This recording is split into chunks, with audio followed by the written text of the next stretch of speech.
So I have made the hard decision to cut my father out of my life. Because he is okay with innocent people getting murdered at the hands of ICE. It's sad because he is just brainwashed. And here's the thing. You know, he wasn't that great of a father to me. His philosophy for raising children is beating up the child is the best discipline you can give to them. So, what did this mean for me growing up? Well, I dare not bring home a bad grade in school. If I did, I got beaten up. I'll never forget one time where my dad bashed my head into a pantry door because I brought home a bad grade. There was one time we were shoveling snow in Michigan, and I don't remember what happened to cause this, but I remember he whacked me across the head with the shovel, causing me to fall to the ground. And I still have the scar from that right here to this day. You can barely see it, but I can feel it very well. He was not very happy when I came out as gay. Not at all, actually. You want to know how he responded? He said, "It's that damn mermaid's fault." Yes, he blamed Ariel for why I'm gay. He never allowed any movie or cartoon that had a female lead because he was afraid that those would make me gay. So no Snow White, no Cinderella, no Alice in Wonderland, no Sleeping Beauty, no Little Mermaid, no Beauty and the Beast. Pocahontas weirdly was okay because that was based on a true story, even though we all know how far from the truth the Disney version of Pocahontas is. Still a good movie, though. I enjoy it. And then he was also weirdly okay with Mulan. I guess because she is a man for half the movie. Yeah, weird how he was okay with the movie where there's literal cross-dressing. That one was okay, but God forbid The Mermaid. So TV shows, I wasn't allowed to watch Powerpuff Girls because it was 3 female leads. He also didn't like the violence, but it was mostly because of the 3 female leads. Pokemon and Digimon, he hated me. He hated that I watched those. He thought they were too violent. Right. Pokemon battles are too violent. Oh, God, he would have had a heart attack if I was a fan of Dragon Ball Z back then, with how violent that show gets. My granddaddy wanted to beat up my father on several occasions just because he didn't agree on how he treated me. Am I surprised that my dad ended up becoming MAGA? No. He has always had a lot of anger in him, judging from everything I've just said.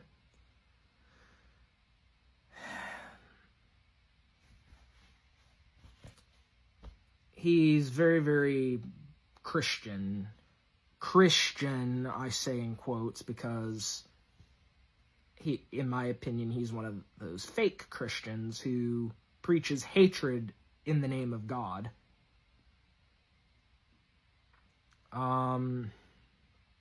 Yeah, he's not a good person. Never has been a good person. And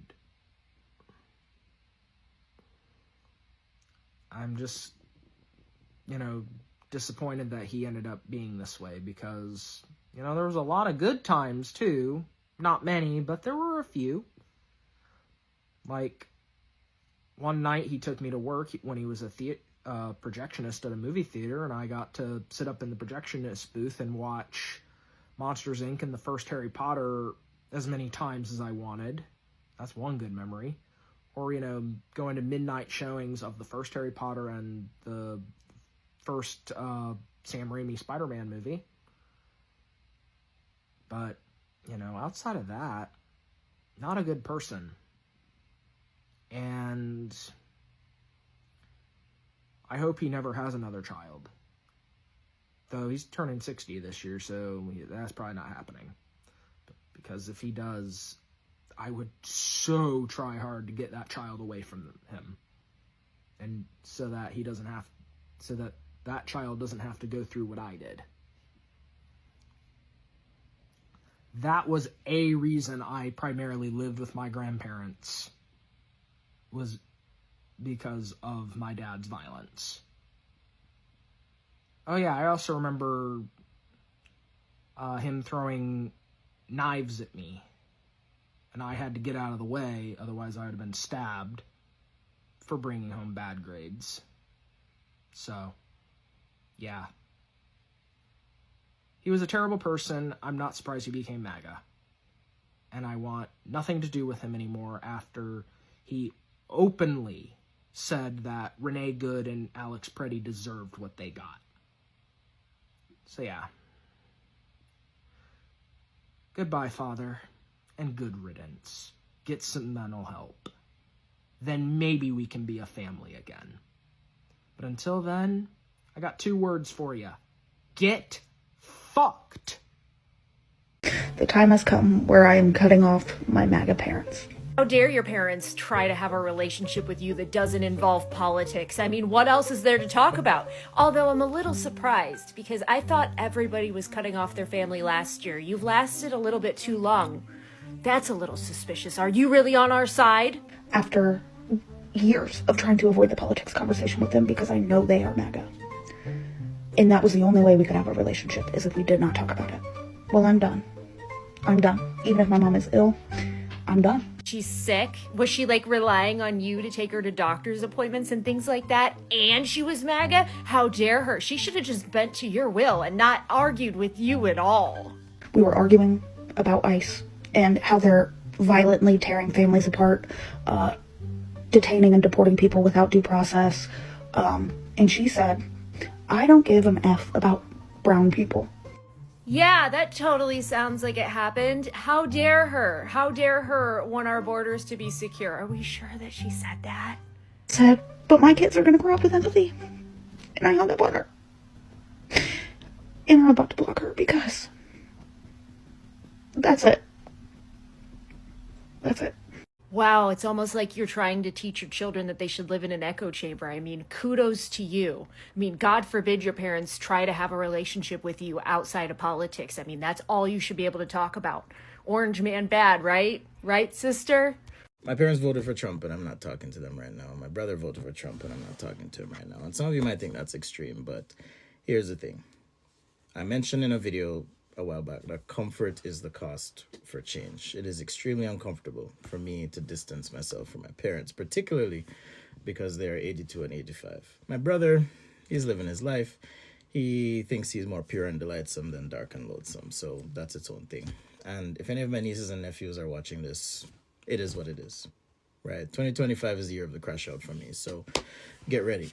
In any case, I am not speaking with my parents right now.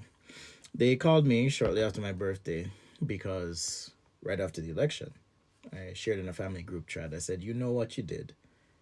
Don't contact me unless I contact you first. If there's an emergency, contact a sibling.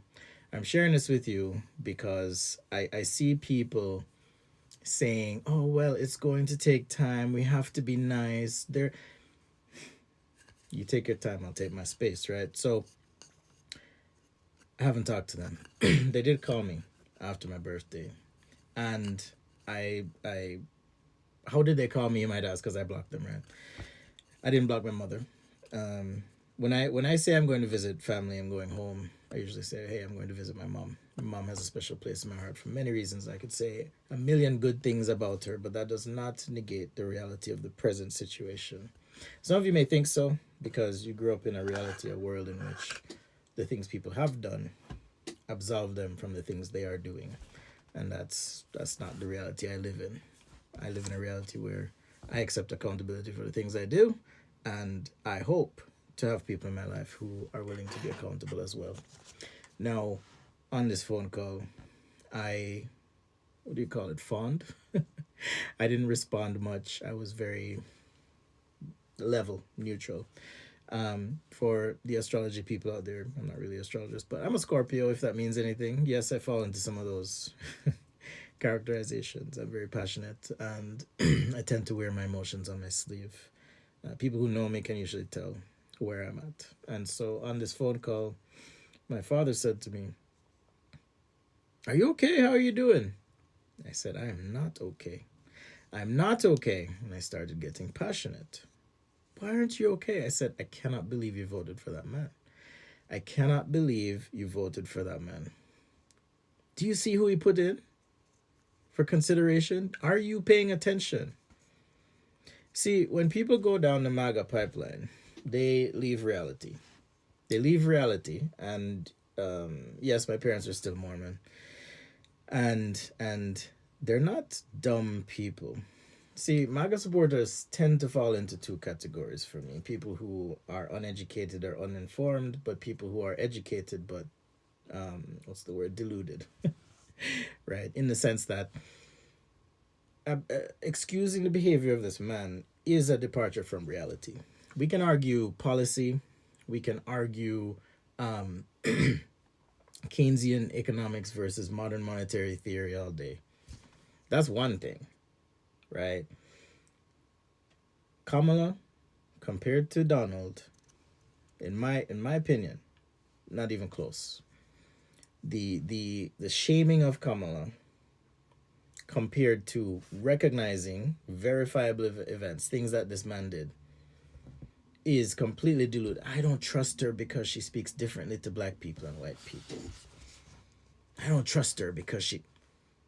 Anyhow, so I'm just saying that before y'all keep commenting. Anyhow, so as the phone call keeps going on, I said, "I'm not okay. I'm upset. I'm upset because you ruined my kid's future. You ruined the boy's future. You made a choice." My father goes, "Well, I'm 85, and as I've told you before." I said, because what he was going to do was an appeal to authority based on his age and say how he's lived through this or that. I have a photo of my parents wearing fucking dashikis. My dad smoking a spliff, a joint. They're having a good time, conversation. The energy of that photo, the light, the life is something I never experienced because of Mormonism. Don't tell me that you have experience with this or whatever. You have fallen and slipped down that path of disillusionment. So again, the two camps, right? Uneducated, underinformed, educated, delusion. My parents have always prided themselves, uneducated, on being informed. They stressed education to us. They made sacrifices for us, which I'm forever grateful for. But again, that does not negate the reality of the choice that they made, that they support a man who is willing to get rid of the Department of Education. Whether he's joking or not joking, you elected someone who lied to your face. A known quantity, if you will. Sure, I get that there's some value there. Well, at least we know he's lying. See, anyhow, I'm probably going to make some more videos, but back to the phone call. ADHD. I said, "You made a selfish choice. You didn't even care. You didn't care. You did not care. I have to hang up now." Is what I said. I have to hang up now. I'm too upset. Boop. I've not talked to them. It's hard. It's hard. I'm not gonna pretend that this is an easy thing, especially when you are the only person in your family who says anything about this stuff, expresses disapproval, draws a line, and says, "No, enough is enough." And I don't want to hear anything about, well, we live in Utah, we live in a red state, so it would make a difference. It would make a difference if you fucking tried. If everybody tried, it would make a difference. Now, I realize this problem, this issue, this level of delusion that 77 million people or so have supported is an upward hill to climb. Upward hill. That's redundant. But it's daunting to think that we can change these people's minds. But what I'm not going to do is allow people in my life to play without consequence and have access to me and my energy and time and all of that. That might be for you, but it's not for me. It's an isolating and lonely place to be, but here we are. And the next step for me is I'm going to write my parents a letter. Tell them how I feel. Then we can begin the process of building a relationship because, again, no one is telling them. No one is talking to these people because you rather have your pumpkin pie and your glazed ham and the good times and access to the wealth when your folks die than keeping it real. MAGA family, I'm choosing to not invite my parents to my wedding because they didn't invite me to my brother's funeral. So that makes sense, right? I'm not a bad person. It's fair. You don't invite me to my brother's funeral, I'm not inviting you to my wedding. I'd like to be that person, but I don't know what to do. I really hate to talk about the pain of having a MAGA supporting Trump obsessed parent, but there are times where I just can't avoid it and I don't know where else to go. But this is an actual DM I got from one of my parents last night in response to a video where I just posted a Bad Bunny giving the Grammy to his younger self. And the reason I don't like to make these videos is because I have so much hope. Like, I'm like, we're going to have a breakthrough. Like, I know who this person is. I know their values. Like, I see the nuance in them. And I just like cling to that version of them that's in my heart and soul and mind. And yet this comment is honestly just like, one, so unnecessary. Two, mean, like ill-spirited, like hurtful. And that freaks me out. And I don't, this isn't going to be like an uplifting post of like, and here's what you should do. Cause like, I like to be that person, but I don't know what to do. Like, and I worry about where this is going. Like, I hope for the breakthrough, but then there's these things that happen and I just go, what does our future relationship look like? Does it get worse? Does it devolve? Does it go no contact? So I share this just because if you're going through this pain, like, I'm sorry, and you're not alone. Alright everyone, welcome back. After watching that video, I have to say this is one of those stories that really makes you think. The video shows some adult children explaining why they've chosen to distance themselves from their MAGA parents. For them, they say it was not about one disagreement or one election. They describe it as years of arguments, growing tension, and feeling like they could no longer have healthy conversation without everything turning into conflict. On the other hand, some of the parents' features seem genuinely shocked. They never imagined politics would create such a deep divide within their own families. Some even say they believe their children would eventually come around, but instead, the relationship became more distant over time. Watching both sides, you can see there's a lot of hurt. The children feel they had to make difficult decisions for their own well-being, while the parents are left wondering how things reach this point. It's a reminder that political beliefs can affect much more than elections. They can also affect the people closest to us. Whether you agree with the parents or the children, it is clear that this issue is bigger than politics. It's about communication, respect, and whether families can find common ground even when they strongly disagree. I would also like to hear your thoughts in the comment below, and let's keep the conversation respectful. Thank you for watching. See you in the next one. Bye.